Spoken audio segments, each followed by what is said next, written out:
Possible IELTS Band 9. Hello, my name is Christopher. What's your full name, please? My full name is Petula Paris. Can I check your ID and passport, please? Yeah, sure. That's fine, thank you. Now, in the first part, I'd like to ask you some general questions about yourself. Let's talk about where you are from. Okay. Where's your hometown? My hometown is in the southwest of England. The southwest of England is all countryside, so I live in the countryside on a farm. It's not actually a village, it's just a farm by itself in a valley. So we don't have any neighbours. It's just all of our fields. And then not far from our farm is the coast. Okay, and which places should tourists visit? Well, there's lots of places that tourists can visit, actually. We even have lots of tourists staying in our farmhouse, and they can walk around the countryside. There's lots of different country walks or hiking because there's lots of forests. And then you can go to the coast, to the seaside. There's a small seaside town there, so there's lots of different kind of souvenir shops and restaurants and cafes, some swimming pools, or you can swim in the sea if it's not too cold. There's lots of coastal walks, or there's lots of coastal paths that you could cycle along. So it's those kind of things, just walking, cycling, being kind of outdoor activities. And is there anything you don't like about your hometown? I think probably the biggest problem is that it's a bit boring sometimes. Like I said, there's no neighbours, and even the seaside village we live near is really quite small. So apart from the summer, there's not really anyone there. In the winter, it's really quiet. So there's not much to do when you're young. Mm-hmm. Okay, let's move on to the weather. What is the weather like where you live? Well, the summer's quite nice. It's usually quite sunny and hot in the summer. The winter's cold. It rains a lot. Sometimes it snows. But when it snows, the snow doesn't really settle very much. It's never very deep. And then the autumn and the winter... the autumn's quite cold as well, actually. You can't really differentiate the autumn from the winter. And then the spring, that's quite cold as well. Yeah. Okay, so do you prefer summer or winter? I definitely prefer summer because there's not very much sun in the winter. And I think when there's no sun, it's really depressing. When there's sun, you can do loads of things. You can go to the beach, you can go outside, you can do sport. You can just do anything without worrying about being cold. So I like the summer, definitely. Mm-hmm. And what do you like to do when it's raining? Well, it does rain quite a lot of the time in England. So I usually go to an indoor swimming pool, or go to the cinema, or just stay at home and read, watch TV. I mean, if you have an umbrella, you can still go outside and go walking anyway. Mm-hmm. Okay, now I'd like to ask you some questions about shopping. Okay. Who do you like to go shopping with? Well, really, I only like going by myself. I really hate going with other people because it takes ages to walk around with them, because sometimes they want to go to different shops than you do. And if they want to try on clothes, you have to wait for them. Or if you want to try on clothes, they have to wait for you. And I don't really like having to listen to what they think about the clothes I'm trying. So I just like going by myself. Mm-hmm. And do you prefer shopping malls or markets? I definitely prefer shopping malls because if you go to traditional markets, then often you can't try the clothes on. Although it's cheaper, the quality isn't always very good. So if you can't try it on, you don't know if it fits. And then when you've gone home and you try it on, it doesn't fit. You can't usually take it back to markets. But in shopping malls, if there's a problem, you can take it back. You just need a receipt. They have changing rooms so you can try it on. So I think that's much better. Okay, sorry. Let's move on to part 2. I will give you a topic and I'd like you to talk about it for 1 to 2 minutes. Before you talk, you will have 1 minute to think about what you are going to say. You may make some notes if you wish. Do you understand? Yes. Okay, so here's your paper and a pen, and here's your topic. I'd like you to describe someone famous that you admire.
Okay, I'd like to talk about a man called Nelson Mandela. I'm sure you know who he is. He's very famous around the whole world.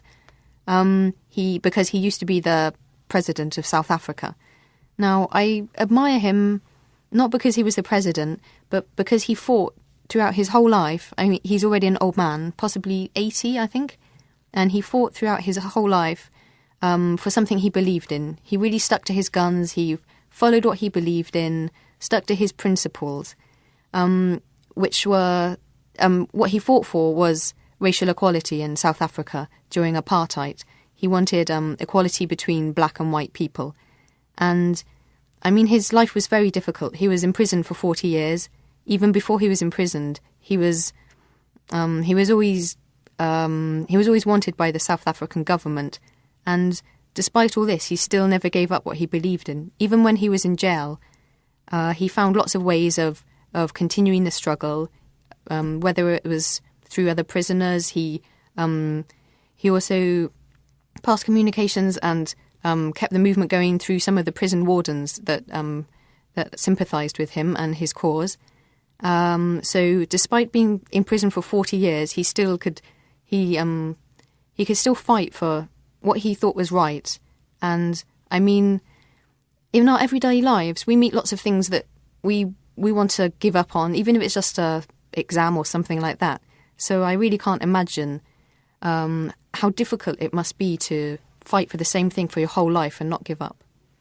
Okay, let's move on to part 3. You've been talking about someone famous that you admire, and I'd like to ask you 1 or 2 more questions related to this. Let's consider, first of all, fame. Could you please evaluate the pros and cons of being famous? I think there's probably more disadvantages to being famous than advantages.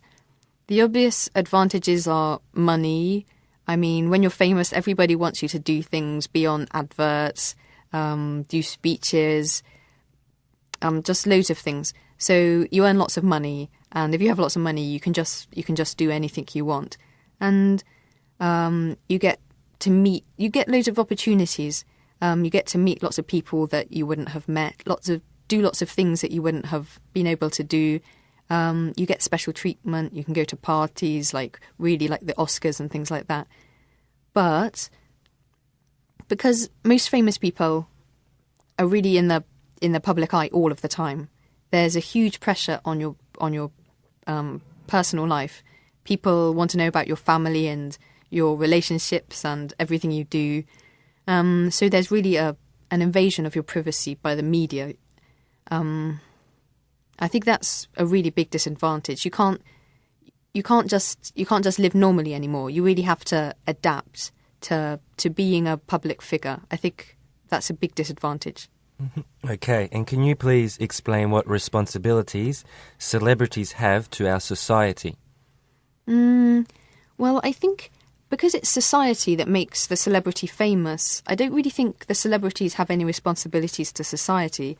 I think because society is responsible for making the celebrity famous, then if they think the celebrity is doing anything wrong, then it's up to society to not support them anymore or show that they disapprove of what they're doing. So I really think I think society has more responsibility than the celebrity.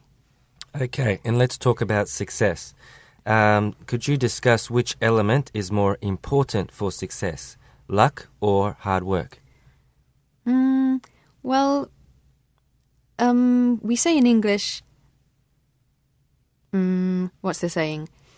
If at first you don't succeed, try again. And I think that displays that really hard work is a big element of being successful. But then you also need to speculate to accumulate. And if you speculate, you're taking risks. And if you take risks, I think you really need luck to be on your side. So you definitely need a certain element of good luck. You need to be in the right place at the right time and meet the right people. And if you have a business, then you need the economy to be favourable or the market to be favourable. So I think probably more more hard work, but a little bit of luck is definitely needed to get started. Okay, and could you define how success can be measured? I think it's probably usually measured in money. Often when we say the most successful people, we mean the people with most money. But then it can also be measured in status, like your social position. Like we think presidents are successful, important politicians are successful. I suppose you could also measure it. You could measure it in how happy the people are, but I don't think people really use that kind of measurement. I think definitely money would be the main way to measure success. Okay, and could you describe how success can change a person? Well, I think that when people are successful, sometimes because they've achieved what they wanted to achieve, they kind of lose all interest. So they just want to be more successful, or they feel a bit depressed because they don't know what the point of living is anymore. I remember I watched a film recently called Alexander, and he was a very successful warrior, and he conquered country after country. But each time he succeeded in conquering a new country, then he was bored again, so he had to conquer another country. So sometimes I think it means that you kind of lose your interest in life, and you don't know what the point of living is anymore. And then, obviously, if success comes with fame, then you have to adapt to being famous, and that sometimes makes your life. You have to be quite distant from your family and friends. You don't know who you can trust anymore. You don't know if they'll sell your story to the papers or tell your secrets to people. So you probably have to make a lot of adaptations in your private life. Okay, thank you. That is the end of the speaking test.